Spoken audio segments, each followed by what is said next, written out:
لا الہ الا اللہ محمد رسول اللہ، میری جان، میری مال، میرا ماں، میرا باپ، میری اولاد، میرا ایک ایک خون کا قطرہ نبی پاک صلی اللہ علیہ وسلم پہ قربان۔ جیسا کہ آپ سب کو پتا ہے، میرے جو بھی مسئلے مسائل سوشل میڈیا پہ چل رہے ہیں، میں اس پاک جگہ پہ کھڑا ہو کے یہ حلف دیتا ہوں کہ میں نے کچھ بھی انٹینشنلی نہیں کیا۔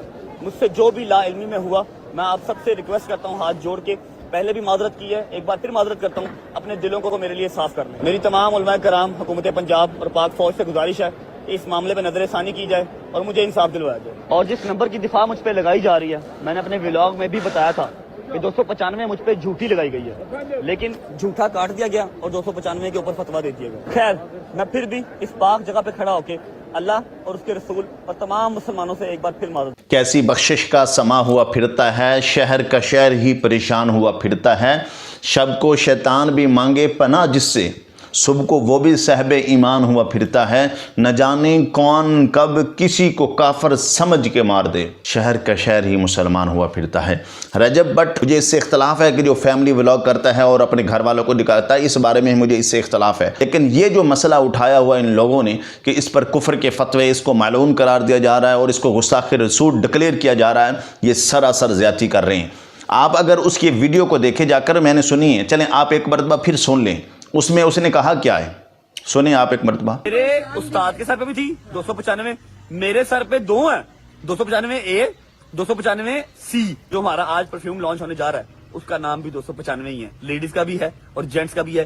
آپ نے اس کو سنا، اس نے یہی کہا ہے کہ مجھ پر پہلے 295 اے اور 295 سی لگا ہوا ہے، بس اس کا یہ جرم ہے، اس نے یہ اظہار کیا ہے اور تھوڑا سا مزاحیہ انداز کے اندر اس نے اظہار کر دیا۔ اس نے کوئی گستاخی رسول نہیں کی، اس نے محبوب علیہ الصلوۃ والسلام کی گستاخی نہیں کی، ہمارے جانے قربان ہیں آقا علیہ الصلوۃ والسلام کی ذات والا صفات پر، اور کوئی مسلمان سوچ ہی نہیں سکتا کہ وہ اپنے نبی کی گستاخی کرے۔ اس نے صرف یہ کہا، میں آپ کو بارہا کہہ رہا ہوں کہ رجب بٹ کے ساتھ میری کوئی یاری نہیں، کوئی دوستی نہیں، کوئی میری رشتہ داری نہیں، میرا کوئی تعلق نہیں، لیکن یہ جان بوجھ کر جو ان پر فتوے لگائے جا رہے ہیں، یہ سراسر ان کے ساتھ کیا کی جا رہی ہے، زیادتی کی جا رہی ہے، اور میرا حق بنتا ہے۔ میں نے پہلے اس کے خلاف ویڈیو بنائی تھی، اب اس کے حق میں ویڈیو بنا رہا ہوں، کیونکہ میں کسی کی چاپلوسیاں نہیں کرتا اور نہ میرا کام ہے کسی کی چاپلوسیاں کرنا۔ اس نے صرف یہ کہا 295 اے اور 295 سی مجھ پر لگا ہوا ہے۔ اب اس میں توہین رسالت نہیں، بلکہ قانون جو توہین رسالت کا بنا ہوا ہے، اس کا تھوڑا مزاحت کے طریقے کے ساتھ اس نے اظہار کر دیا۔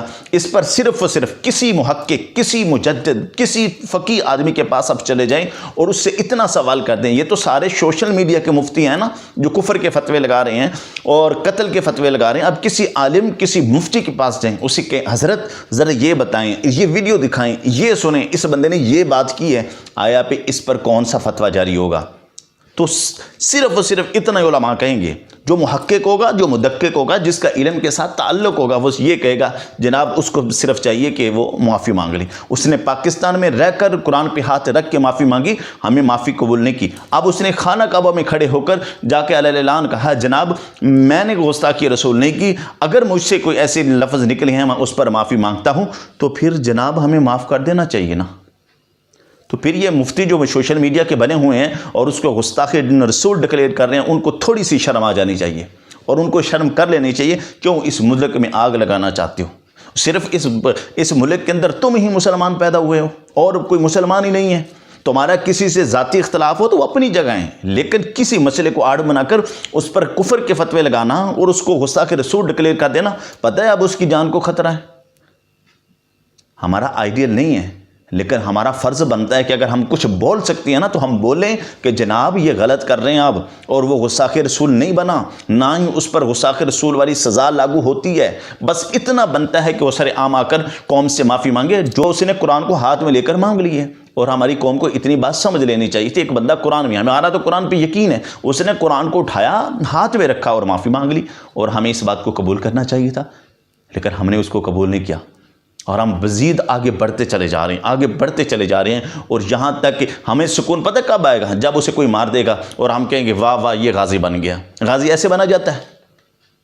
کسی عالم، جاہل لوگوں سے کہتا ہوں جن کا علم کے ساتھ کوئی تعلق نہیں، کسی عالم مفتی کے پاس جا کر ذرا یہ فتویٰ ان کے سامنے رکھ دے۔ خدا کے لیے التجا کرتا ہوں، اب اس مسئلے کو چھوڑ دیں، اس کی جان کو دن بدن خطرہ بڑھتا جا رہا ہے۔ آپ اس سے اختلاف رکھیں، وہ فیملی ولاگنگ کرتا ہے، مجھے بھی اختلاف ہے، آپ بھی اختلاف رکھیں۔ وہ غلط باتیں اس نے پہلے بھی کی ہیں، اس نے نماز کے بارے میں بات کی تھی، مجھے بھی اختلاف ہے، آپ کو بھی اختلاف ہے، لیکن اس مسئلے پر جو اب بنا ہے اس پہ آپ اس کے ساتھ زیادتی نہ کریں. مجھے اور آپ نے بھی مرنا ہے اور کل قیامت کے دن رب کائنات کی ذات کو ہم نے جواب دینا ہے. تو کیا جواب دیں گے؟